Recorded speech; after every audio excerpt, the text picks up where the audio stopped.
hoje é que o Senhor nos fez profetas, amém?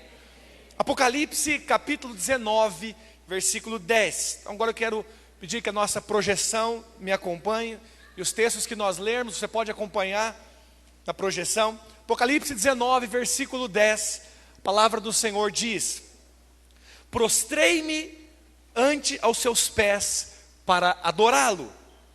Ele, porém, me disse: vê, não faças isso, sou conservo teu e dos teus irmãos, que mantém o testemunho de Jesus. Adora a Deus, pois o testemunho de Jesus é o espírito da profecia. Diga, o testemunho de Jesus é o espírito da profecia. Meu assunto com você hoje é profeta do Novo Testamento, profeta debaixo da nova aliança. Já tem muito tempo que nós ouvimos a respeito de não falar palavras negativas. Você já ouviu isso aqui entre nós, sim ou não? Certamente. Certamente você já ouviu, por exemplo, você que é pai, mãe, olha, tome cuidado com as palavras que você diz para os seus filhos, porque as minhas filhas repetem isso todos os dias em casa, porque palavras têm poder. Já ouviu isso? Sim ou não? Certamente você já ouviu, né? Isso é uma coisa importante, nós compreendermos que nós não devemos falar palavras que depreciam, palavras, né, que colocam para baixo, palavras que condenam, palavras que acusam, palavras que trazem vergonha, condenação. Compreendermos isso é uma coisa boa, mas ainda não é o todo, não é o fim. Por quê? Porque não basta, irmãos, nós não falarmos palavras depreciativas, não basta não falarmos palavras negativas, precisamos aprender a falar positivamente, precisamos aprender a falar corretamente.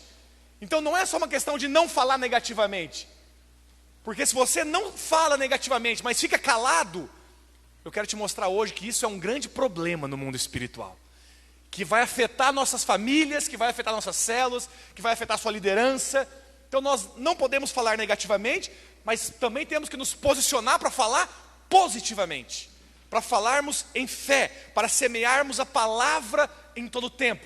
Quem libera a palavra está semeando, quem repete as palavras está regando, diga amém. E é isso que o Senhor nos chamou. Então eu creio, né, que o Senhor levantou, como levantou lá nos tempos de Jesus, profetas. Na igreja primitiva haviam profetas de Deus, como diz lá em Atos capítulo 13, na igreja de Antioquia havia profetas e mestres. Eu creio que isso não mudou, o Senhor continua levantando os seus profetas. Diga amém. O Senhor continua levantando profetas. Agora, o que são profetas? Né? Quando eu falo sobre um profeta, às vezes vem na sua imagem, vem na sua mente uma concepção meio pentecostal, daquele que se levanta e diz assim, diz o Senhor, e fala qualquer coisa que vem na cabeça. É mais ou menos por aí. Não é esta a visão correta, não é esse o conceito de profeta que eu quero que você tenha. É o profeta do Novo Testamento. Então quem eram estes profetas? O que falavam estes profetas? E que tem a ver conosco, então nós também precisamos falar. Eu gostaria de falar 3 características que têm a ver com profetas da Nova Aliança, com profetas do Novo Testamento. Você hoje que está recebendo certificado, diploma de conclusão dos cursos de maturidade, dos cursos de treinamento de líderes, eu quero que você saiba que o nosso coração é formar profetas de Deus. Eu sei que isso não se forma simplesmente em sala de aula, você precisa caminhar com homens de Deus, mas o grande X da questão é você ser um profeta, você falar da parte de Deus. Você vai ser um líder de célula, precisa ser profeta. Vai abrir sua casa, precisa ser um profeta. Vai se casar, para ser um bom marido, precisa ser um profeta. Precisa falar da parte de Deus no entendimento correto do que é ser profeta. Quantos estão me entendendo? Amém. Então, quantos são profetas nesse lugar? Levante sua mão, deixa eu ver. Glória a Deus. Então eu estou falando para o público certo, né? Nós somos profetas. E vamos ver o que a palavra do Senhor nos ensina. Primeira característica é que falam com autoridade. Profetas da Nova Aliança, profetas do Novo Testamento falam com autoridade.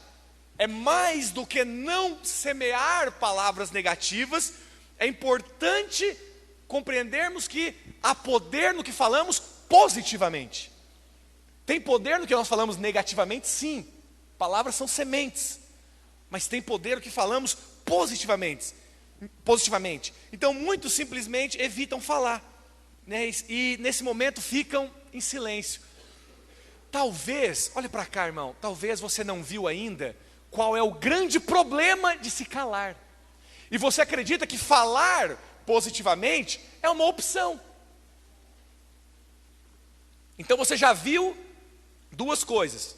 Você já viu que não deve falar negativamente, mas está vendo hoje que precisa falar positivamente. Porque se manter calado é um grande problema. Pastor, tem isso na Bíblia? Tem. Quando a serpente conversou com Eva, onde estava Adão? Adão estava calado. Quando Golias desafiou o exército de Israel, onde estava o rei Saul? Saul estava calado. Porque Adão ficou calado, a maior tragédia da humanidade aconteceu. Você consegue imaginar a cena se Adão tivesse posicionado e falado? Quem tinha ouvido a recomendação de Deus quanto à árvore do conhecimento do bem e do mal? Quem foi, irmãos? Adão, sim ou não? Aí está lá a Eva conversando com a serpente. E Adão, você acha que Adão estava onde? Adão estava junto. Só tinha os dois. Adão estava lá. Mas Adão ficou naquela postura que talvez alguns maridos têm hoje. Não vou me meter nisso não, isso é coisa dela. Você está vendo que ela está falando algo errado. Você está vendo que ela está sendo influenciada a algo que não é a vontade de Deus. É contra o que Deus estabeleceu. Não vou me meter nisso. Essa é a postura passiva. Porque ele não se posicionou. Como que ele podia se posicionar? Epa! O que você está ouvindo aí? Entende? Pastor, mas aí o Adão ia fazer isso? Ia. Se Adão tivesse compreensão de que ele era o profeta, que tinha a mensagem de Deus, e ele tinha ouvido de Deus, o que ele ia fazer? O que a serpente está te falando? Eu estou ouvindo. Eu estou ouvindo que a serpente está falando para você que se você comer não vai morrer não. Eu estou aqui para te falar, se comer vai morrer sim, então não come. Entende isso? Isso é alguém que fala, não apenas, não deixa de falar negativamente, mas também não se cala, se posiciona. Então profetas do Novo Testamento falam com autoridade. Apocalipse capítulo 1, versículo 5. Por que o que nós falamos é tão importante, pastor? Pastor, isso aqui é mais ou menos como uma sessão de psicologia, ou uma palestra motivacional, de coach, que nós falamos que nós precisamos falar positivamente. É muito mais do que isso, eu vou te mostrar por quê. Por que o que eu e você falamos tem importância? Por que o que eu e você falamos tem valor? Apocalipse 1, verso 5, diz assim: e da parte de Jesus Cristo, que é a fiel testemunha, o primogênito dos mortos e o príncipe dos reis da terra, aquele que nos ama e que em seu sangue nos lavou dos seus pecados e nos fez reis e sacerdotes. Diga, reis e sacerdotes, para seu Deus e Pai. A Ele a glória e o poder para todo sempre. Amém. O que Deus nos fez, irmãos? Diga, reis e sacerdotes. Isso aqui eu quero te falar, irmão, não é uma ilustração bonita. Não é simplesmente algo simbólico. Deus queria me elogiar, Ele disse que Ele me fez um rei. Obrigado, Jesus. Eu sei que eu não sou, mas obrigado. Como alguém que ouve assim, você é tão bonito. Não é tão bonito assim, mas ele fica todo, né, como se fosse uma coisa verdadeira. Quando o Senhor fala que você é rei e sacerdote, não é só para te agradar. Fala para o seu irmão, ele estava falando sério. O Senhor realmente nos fez, irmãos, reis e sacerdotes. Amém? Então, como reis, nossa palavra tem poder. Como sacerdote, nossa palavra, ela quebra toda demanda. ela decide sobre qualquer demanda. Vamos ver isso na Bíblia? Eclesiastes capítulo 8, verso 4. Se você conseguir colocar na revista corrigida, é só uma palavrinha que tem diferente, senão eu vou mencionar ela aqui. Eclesiastes 8, verso 4.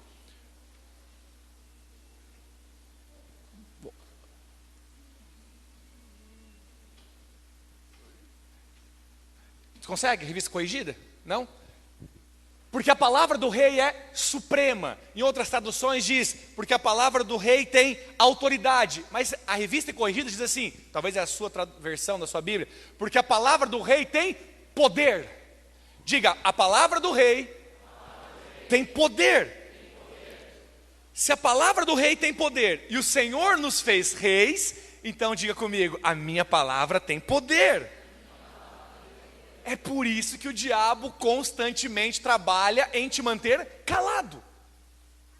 Ouça-me, maridos, é importante que dentro da sua casa você se posicione para falar. Se você não fala, o caos governa. Na sua célula, pelo menos você líder, todos devem falar porque todos nós somos reis, mas pelo menos você líder precisa falar. Não se omita, não se cale, não se esconda atrás de alguma coisa. Precisamos falar. O Senhor falou contra as circunstâncias.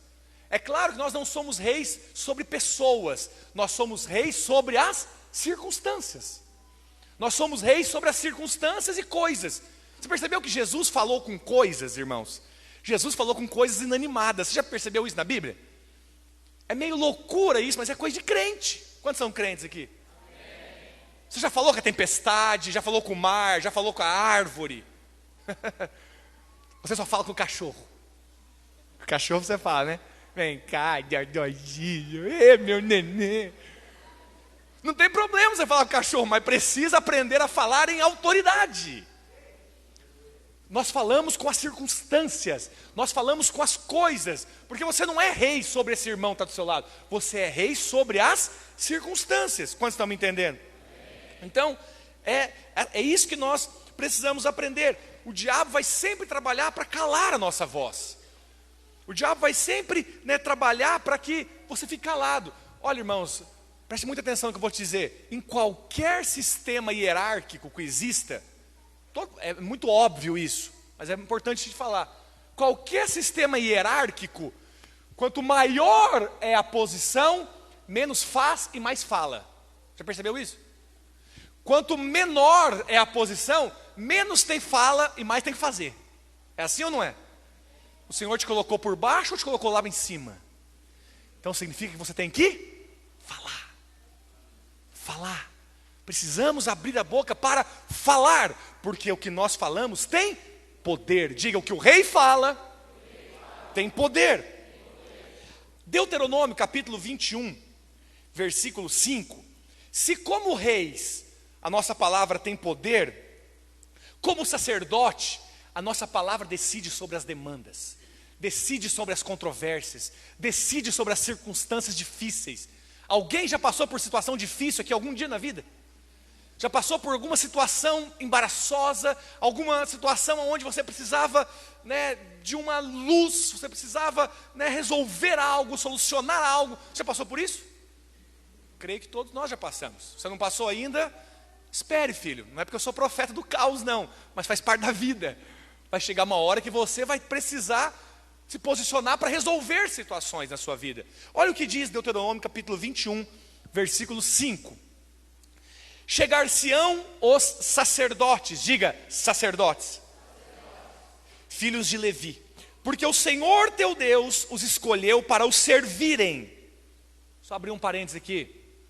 Toda vez que o Velho Testamento fala de juízes, anciãos, profetas, tem a ver com caos e destruição. Todas as vezes que fala de sacerdotes, tem a ver com graça. O sacerdote, mesmo na velha aliança, o sacerdote, mesmo no Velho Testamento, ele era um símbolo daquele que trazia graça. Deus falou que eles foram escolhidos para quê? Para servirem a Deus. O que é servir a Deus? Servir a Deus é cultuar a Deus. O que nós estamos fazendo aqui hoje? Nós estamos servindo ao Senhor. O apóstolo Paulo falou em Romanos capítulo 1, o Deus a quem eu sirvo em meu espírito no evangelho do Senhor Jesus Cristo. Todas as vezes que você levanta as suas mãos, ministra diante do Senhor, você ora pelos seus irmãos, você ora ao Senhor, você está o quê? Servindo ao Senhor. Quantos estão me entendendo? Porque nós somos sacerdotes. Continua. Para abençoarem, tá vendo? Não é para amaldiçoar, é para abençoar em nome do Senhor. E por sua palavra, decidirem toda demanda e todo caso de violência. Diga assim, os sacerdotes, com a sua palavra, decidem sobre qualquer demanda. Você percebe que não é Deus e não são as nossas palavras de fé que nos colocam em controvérsias, que nos colocam em demandas. As demandas fazem parte da vida. O diabo, o mundo, os demônios, os homens maus, muitas vezes vão nos colocar diante de demandas. Então a vida, porque nós estamos vivendo na carne, aqui na terra, estamos sujeitos a controvérsias, estamos sujeitos, a demandas, coisas que precisam ser solucionadas. Então veja que elas já vão estar, não é que Deus vai colocar, elas já vão estar sobre você. O que você está aprendendo hoje é que a palavra do sacerdote tem o poder de resolver isso. A palavra do sacerdote tem o poder de fazer calar a voz do inimigo, de fazer cessar a acusação do inimigo. Quantos estão me entendendo? Então você percebe que tem uma unção dupla sobre nós? Qual que é a unção dupla?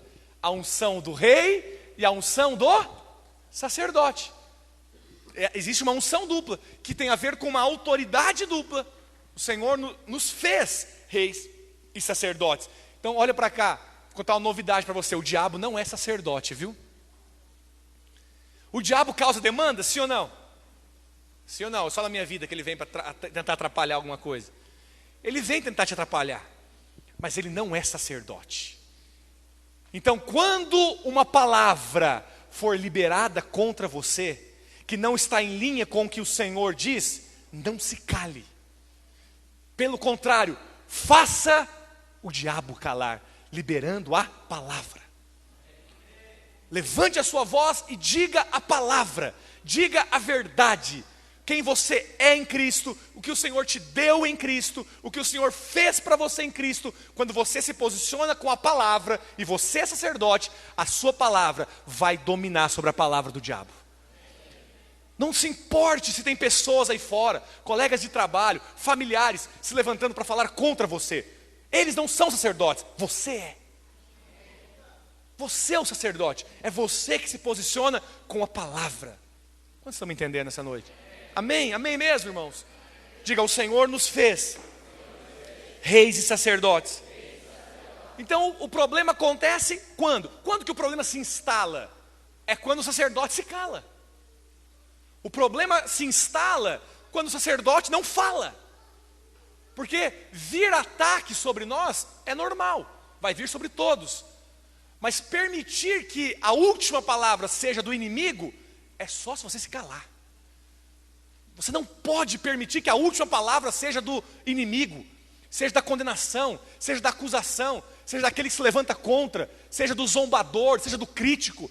Ele não é quem dá a última palavra. Quem dá a última palavra é o sacerdote. O sacerdote libera a palavra. Como diz o apóstolo Paulo, 2 Coríntios capítulo 4, versículo 13. E temos, portanto, o mesmo espírito de fé, como está escrito, cri, por isso falei. Nós também cremos, também falamos. Levante as suas mãos e diga assim, eu creio, por isso eu falo. Mais uma vez, diga, eu creio, por isso eu falo. Amém? Quando o problema já estava instaurado em Israel, na época da ameaça dos filisteus, Golias ameaçando, quando o problema estava instaurado já, chegou Davi. Os irmãos conhecem a história. Davi chegou. Qual foi a primeira coisa que Davi fez quando esteve diante de Golias? Ele pegou uma pedra e jogou na cabeça dele, foi isso? Não. Qual foi a primeira coisa que ele fez? Quem é você, incircunciso filisteu, para afrontar o exército do Deus vivo. Ainda hoje eu vou estar com a sua cabeça na minha mão. O que aconteceu naquele dia? Ele estava com a cabeça de Golias nas mãos. Porque Davi é um tipo no Novo Testamento de rei sacerdote. Ele nunca foi ungido sacerdote, ele não era filho de Levi. Mas ele comeu dos pães da proposição. Aleluia. Isso aqui é uma outra pregação, mas você que conhece um pouquinho da palavra entende. Davi foi esse sacerdote. E ele abriu a boca em autoridade. Diga assim: reis e sacerdotes, profetas do Novo Testamento, falam em autoridade. Outra característica, segunda, os profetas do Novo Testamento têm poder de fazer coisas acontecerem. Fala para o seu irmão, fala: o profeta do Novo Testamento faz acontecer. Apocalipse 19:10, nós já lemos. Diz que testemunho de Jesus é o espírito da profecia. O que você entende por testemunho de Jesus é o espírito da profecia? Ouça-me. Toda profecia tem que apontar para Jesus. Toda profecia tem que centralizar Cristo. O testemunho de Jesus é o espírito da profecia. Então, a profecia tem a ver com a mensagem do Evangelho. A profecia tem a ver com Cristo. Então, quando nós falamos o espírito da profecia, nós estamos falando a respeito de um espírito que há nas nossas vidas para falar a palavra de Deus. Então, mais uma vez, eu te ensino a não ter a mentalidade, não ter a imagem de profeta na sua mente, de profeta pentecostal que você já viu em algum lugar. Assim diz o Senhor. Nada contra você falar assim diz o Senhor, mas você nem precisa falar assim diz o Senhor. Você pode só falar: olha, a palavra de Deus diz isso, isso, isso, isso. Por quê? Porque o espírito da profecia é o testemunho de Jesus. Você tem o testemunho de Cristo em você. Diga amém. Bom, agora, para nós falarmos a respeito dessa profecia, é importante, só vou falar aqui um pouco, o que significa profecia? Porque, por mais que não seja só essa coisa de predição, ela também tem um aspecto de predição. A palavra profecia, no grego, ela vem de duas palavras, é pró e femi. Profemi é a palavra profecia no grego, no original. Profecia é profemi. Pro significa antes, e a palavra femi, ela vem da palavra rema, que é palavra ou falar. Então, literalmente, profecia é falar antes. Quando você está me entendendo? Literalmente, profecia é falar antes. Para nós compreendermos então melhor o espírito da profecia, existem dois tipos de profecia. Hoje, como é a formatura, nós estamos mais ensinando do que pregando necessariamente. Então existem dois tipos de profecia. Existem as profecias, que elas são não causativas. Existem as profecias que são causativas. O que é a profecia não causativa? Ela é a que mais se vê no Velho Testamento. Deus falou e você só repete. Então você na verdade não está causando nada. Você está só anunciando o que Deus já falou. Quantos estão me entendendo? Esse tipo de profecia é a profecia não causativa. Para você compreender, é mais ou menos como um meteorologista. No jornal, quando você ouve ali o jornal, assiste o jornal e vamos falar do tempo, Vai falar do tempo. Aquela pessoa que está falando, olha, essa semana vai estar nublado, vai chover hoje, amanhã, tal. É ela que está fazendo chover? Não. Ela só está comunicando o que vai acontecer. Quando estão me entendendo? Isso é um tipo de profecia. É a profecia não causativa. Mas existe um outro tipo de profecia, que é a profecia causativa.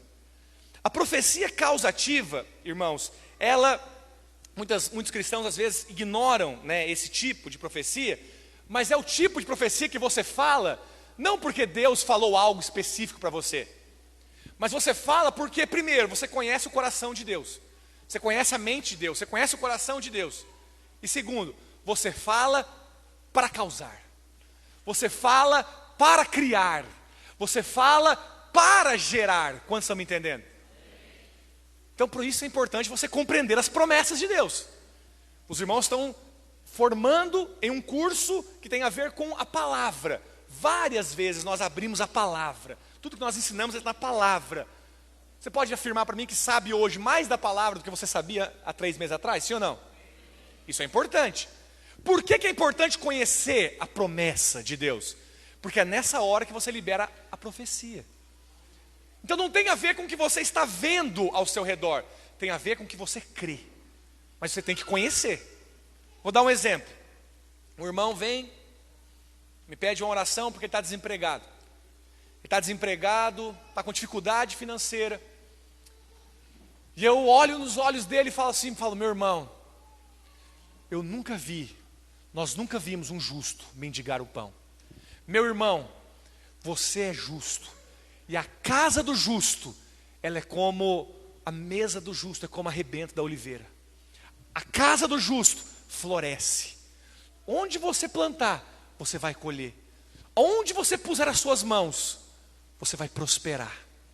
Tudo que você fizer vai ser bem sucedido. Eu profetizo na sua vida. Isso é profecia, sim ou não? Ah, pastor, mas sabe por que eu não falo isso? Porque Deus não me falou nada. Filho, Deus não precisa te falar isso. Obrigado. Já está escrito. Então, não tem circunstância favorável alguma para você falar isso. Pelo contrário, as circunstâncias são contra. Os irmãos estão me entendendo? Ele está desempregado. Mas você fala o que Deus está falando. Você fala a vontade de Deus. Para isso é importante você conhecer as promessas de Deus e conhecer o coração de Deus. Aí você pode ser um profeta. Você pode liberar a palavra. Este é o espírito da profecia do Novo Testamento. Esse é o espírito da profecia. Então, na nova criação, nós fomos criados de novo, nós podemos declarar de forma profética, para que as coisas venham à existência. Você fala para que aconteça. Quantos estão me entendendo? Amém?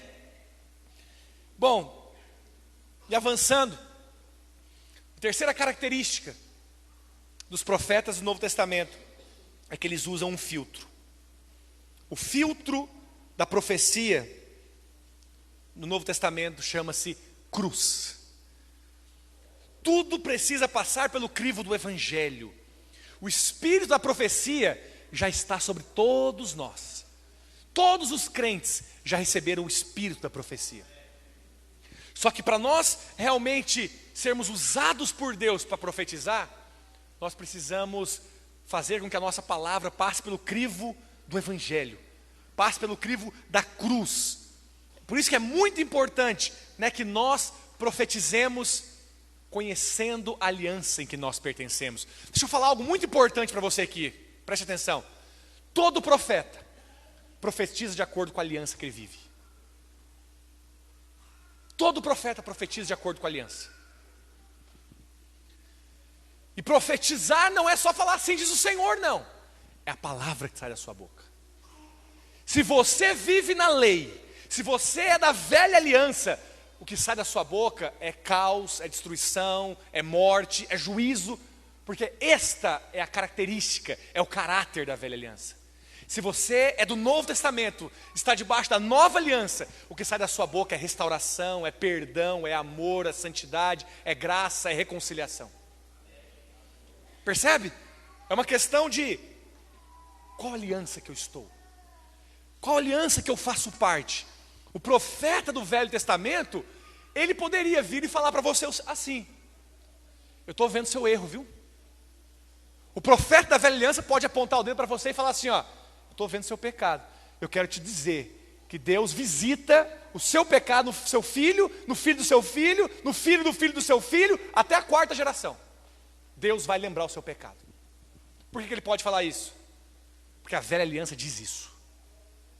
Profetas do Novo Testamento não lembram as pessoas do pecado delas, porque a nova aliança diz que dos seus pecados jamais me lembrarei.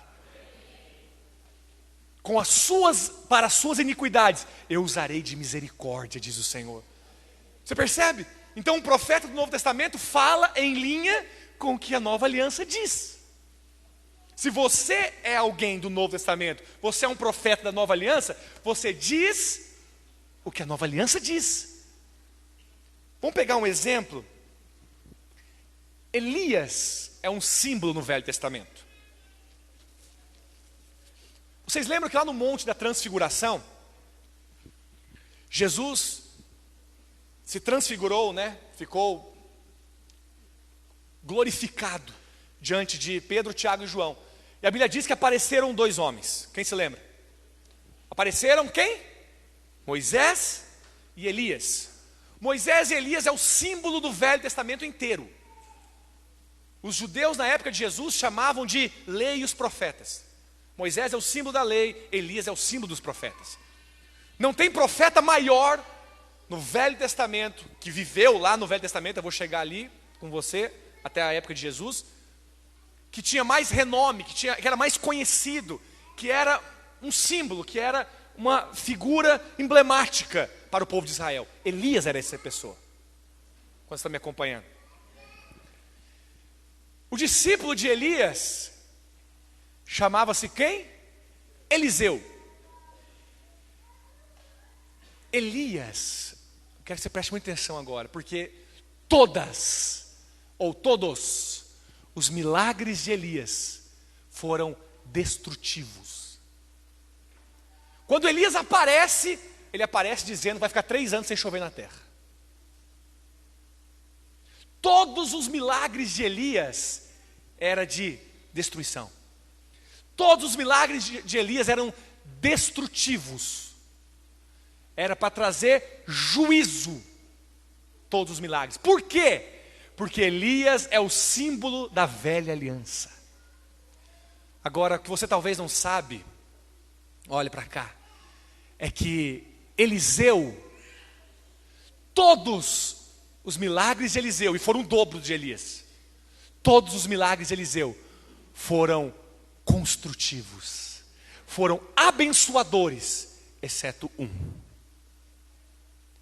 A palavra Eliseu em hebraico é Elisha. Elisha. Elisha. Deus é salvação. A palavra Jesus em hebraico é Yeshua. Jeová é a salvação. Elias aponta para a velha aliança. Eliseu aponta para a nova aliança. A Bíblia diz que João Batista, que veio antes de Jesus, muito importante, como nós estamos, eu falei para você que hoje é um ensino, é importante que você siga comigo. Os irmãos estão me acompanhando aqui? Amém. Segue a linha, senão você não vai aprender. A palavra de Deus diz que João Batista veio no espírito de Elias. Quando já leram isso na Bíblia? Eu estou avançando sem mencionar aqui, sem ler todos os textos. A Bíblia diz que João Batista veio no espírito de Elias. João Batista era um tipo de Elias. Só que Jesus disse que não tinha ninguém nascido de mulher, até aquele momento, maior do que João Batista.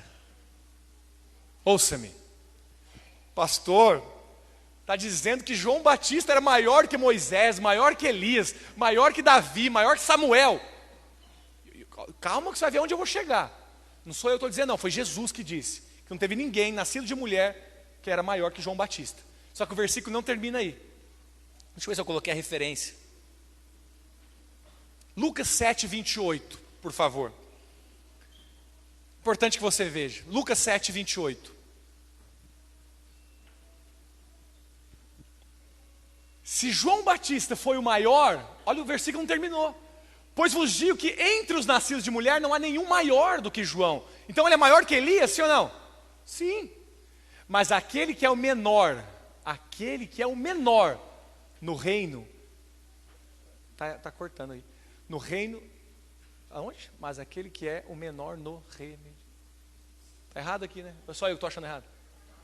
Hã? Então eu vou ler na minha versão aqui. Pode tirar isso aí, você está errado. Mas o menor no reino de Deus é maior do que ele. Diga amém. Amém. Irmãos, nenhum homem aqui teria coragem de fazer essa afirmação se não fosse Jesus. Sabe o que isso significa? Aquele irmãozinho na sua célula, o menorzinho. de um talento, que fala assim, não, eu liderar a célula, jamais. A Bíblia diz que ele é maior do que João. E João é maior do que todos os nascidos de mulher. Oh my God! Essa afirmação é muito severa. Agora, por que você acha que o Senhor... Sabe quantos milagres João Batista fez? Nenhum. Mas ele era maior do que todos os outros antes. Elias fez vários milagres. Eliseu fez o dobro de milagres. Moisés abriu o mar. Uau! Mas João Batista foi maior do que eles. Sabe por quê? Ouça-me. Todos os profetas apontaram para Jesus de longe. Mas João Batista estava de frente e falou, eis o Cordeiro de Deus que tira o pecado do mundo. Quanto mais perto de Jesus você está, maior você está. Aí você entende por que você hoje é maior que João Batista. Porque o Jesus está dentro de você. Isso é reino. Pode aplaudir ao Senhor.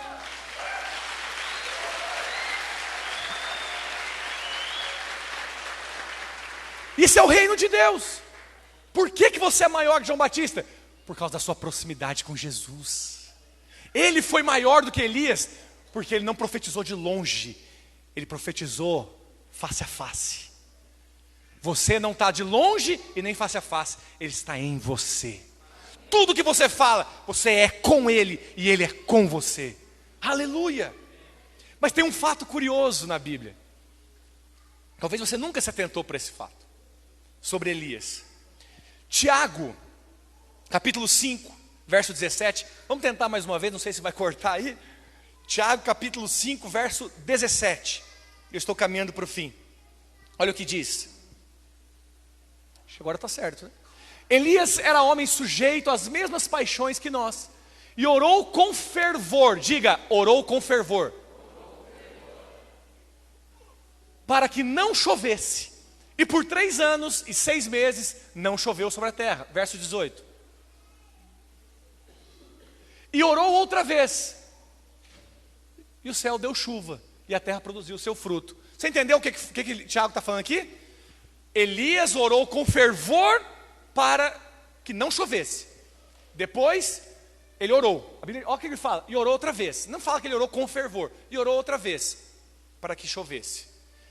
Sabe o que é o fato curioso? É que se nós formos para o relato disso na Bíblia, eu quero que você abra 1 Reis 18. 1 Reis 18, verso 41. Se nós formos e nós vamos para o relato disso na Bíblia, você vai ver que foi exatamente o contrário. Foi exatamente o oposto do que Tiago está falando. E agora? A Bíblia está em contradição? Ou Tiago mesmo que não conhecia muitas escrituras? Vamos ler? 1 Reis, capítulo 18, versículo 41. Olha o que diz. Então, disse Elias a Acabe, sobe, come e bebe, porque já se ouve ruído de abundante chuva. Subiu Acabe a comer e a beber. Elias, porém, subiu ao cimo do Carmelo, e encurvado, olha a oração, e encurvado para a terra, meteu o rosto entre os joelhos, e disse ao seu moço, sobe e olha ao lado do mar. Ele subiu, olhou e disse, não tem nada. Então disse Elias, volta, e assim por 7 vezes. A 7ª vez, eis que se levanta do mar uma nuvem pequena como a palma da mão de um homem. Então disse ele, sobe e dize a Acabe, aparelha o teu carro e desce, para que a chuva não te detenha. Dentro de um pouco os céus se enegreceram com as nuvens e o vento, e caiu grande chuva. Acabe subiu ao carro e foi para Jezreel. Preste atenção. Olha o relato da oração de de Elias. Com a cabeça no meio das pernas, cabeça no pó. E a Bíblia diz que por 7 vezes. Como é que foi? Ele orou, falou para o servo, vai lá, vê se já tem alguma nuvem. Aí ele voltou, não tem nada. Aí ele orou, e aí, vai lá, não tem nada. Aí ele orou 7 vezes. Isso para você é uma oração intensa ou é uma oração simples, rápida? Só que essa, meus irmãos, é a oração para chover, não a oração para não chover. Para não chover, sabe o que ele fez? Sabe o que Elias fez para não chover? Ele apareceu e disse: por 3 anos não vai chover na terra segundo a minha palavra. Uau! Ele nem falou segundo a palavra de Deus, ele falou segundo a minha palavra. Preste atenção, Tiago não está equivocado e a Bíblia não está em contradição. Porque a Bíblia diz que ele orou com fervor para não chover. Mas só diz que ele orou para chover. Preste atenção, Tiago fala na perspectiva de Deus. Tiago fala na perspectiva divina. Por quê? Porque oração poderosa para Deus é quando você fala com a fé ligada com a aliança que você vive. Quando Elias falou, não vai chover, segundo a minha palavra, essa é oração com fervor. Essa é oração poderosa. Nada contra nós precisarmos clamar diante de Deus. Tem momentos que nós precisamos clamar. Mas preste atenção. Por que você acha que Elias precisou clamar muito para que chovesse? Você acha que é porque ele precisava mudar Deus? E convencer Deus e persuadir Deus para mandar chuva? Não, Deus é abençoador. Preste atenção, ouça, olha para cá. Deus é abençoador, irmãos. Ele não estava lá clamando 7 vezes para tentar persuadir Deus a mandar chuva e abençoar o povo. Ele clamou tantas vezes assim, porque ele precisava ser persuadido de si mesmo. Ele precisava ter fé que realmente Deus queria abençoar. Porque a fé dele era para Deus não abençoar. Quantos estão me entendendo? Porque a aliança na qual ele vivia era a aliança que trazia juízo. Era a aliança que trazia condenação. Hoje, eu e você estamos na nova aliança. Nós somos profetas do Novo Testamento. Então, a oração poderosa nossa é a bênção segundo o que está escrito. Porém, tem muitos irmãos que têm o espírito de Naamã. Quem que é Naamã, pastor? Não vou ler o texto com você. Está escrito lá em 1 Reis, o 2 Reis, deixa eu ver se eu anotei aqui.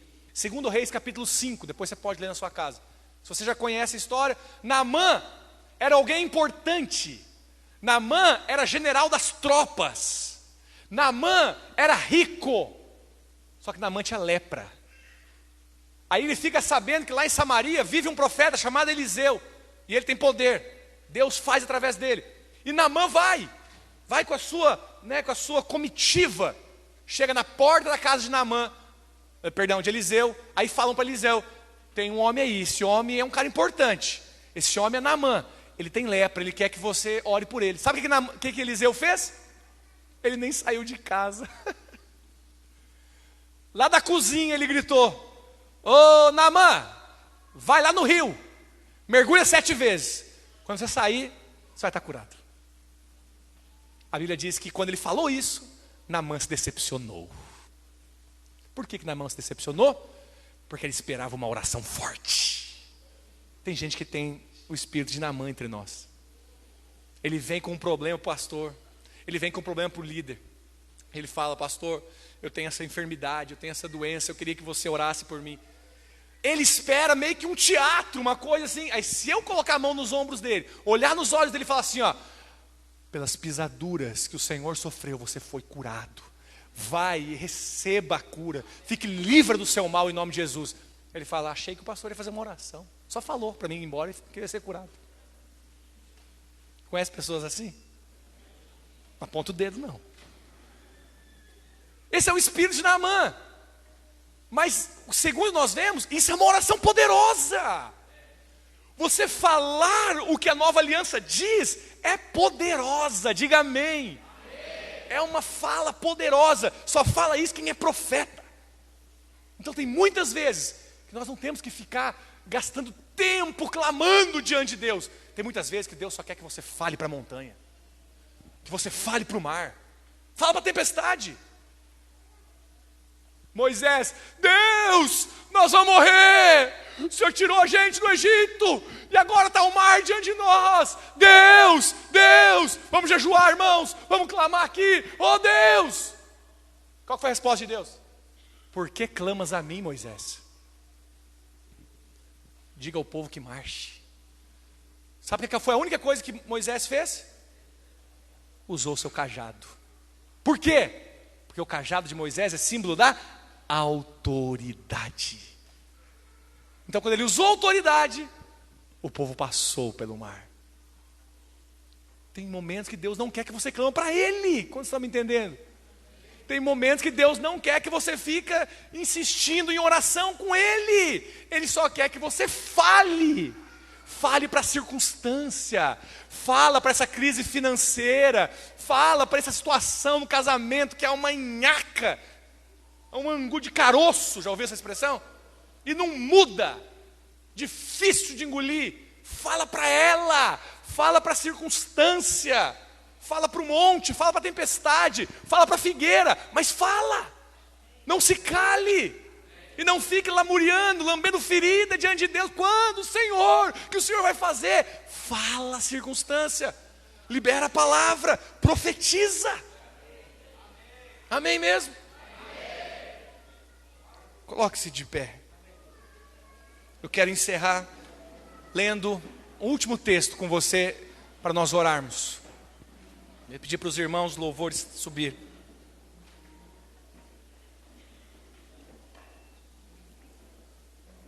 Ezequiel capítulo 37, versículo 1. Projeta para nós.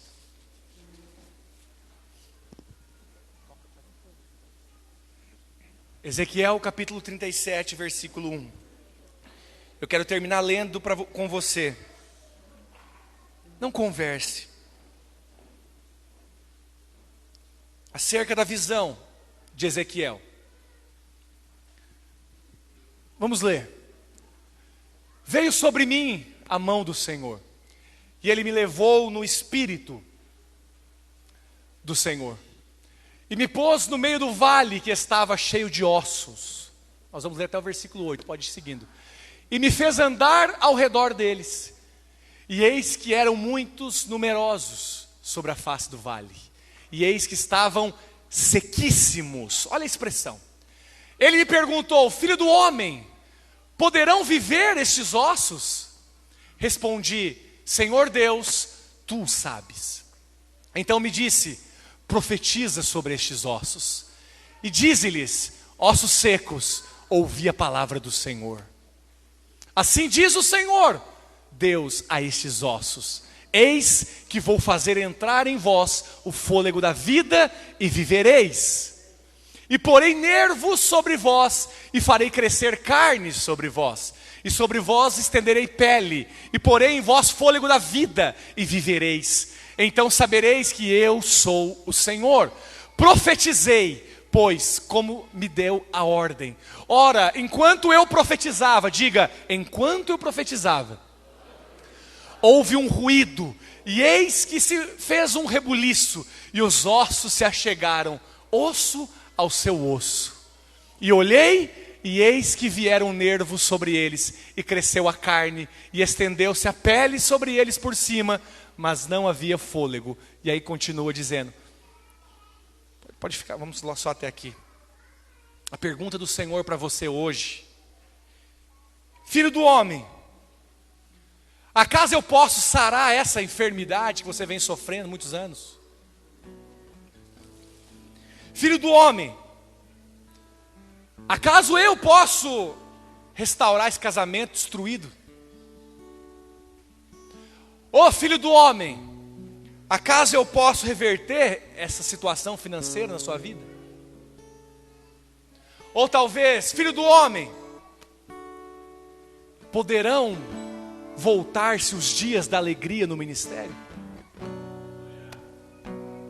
Essa é a pergunta que o Senhor faz.